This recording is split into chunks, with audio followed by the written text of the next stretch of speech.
For today's video, nandito na naman tayo sa May Hillsdale Summit, Angono, Rizal. Isa na naman sa overlooking cafe ang pinuntahan natin, ang Tagpuan Lake View. Dinarayo ito dahil sa preskong hangin at panoramic view ng Metro Manila at Laguna Lake. Madami nga sila ditong mga food choices at ang feature nga natin ngayon ay itong Voodle Fight nila.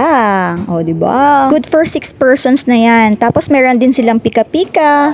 Pwede kang pumunta dito kung gusto mo pag-isa, kasama mo yung jowa mo, yung barkada mo, or yung family mo. Sariwa din ang hangin kaya ang sarap din mag-unwind dito. At ito na nga, umpisahan na natin ang mukbang. Inuna ko talaga yung shrimp kasi favorite ko nga yan. Talaga mapapakamay ka rin dito kasi ang sarap ng mga foods. At ito yung okra, tinry ko din. Ang sarap ng sausawan nila, maanghang. Meron din silang mga drinks dito. This one is strawberry milkshake. Meron din silang milk tea or coffee. Pati nga cocktails meron din eh. Up to second level nga pala yung lugar nila dito, spacious din. Mahilig talaga akong kumain eh kahit hindi halata. Madali din ako pasayahin, basta pakainin mo lang ako, lagi tayong bati.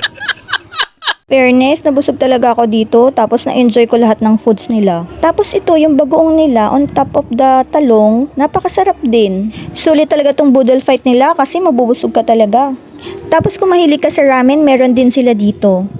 Dito sa may first level, yung pinaka-bar nila. Ma-enjoy nyo talaga dito, try nyo na rin.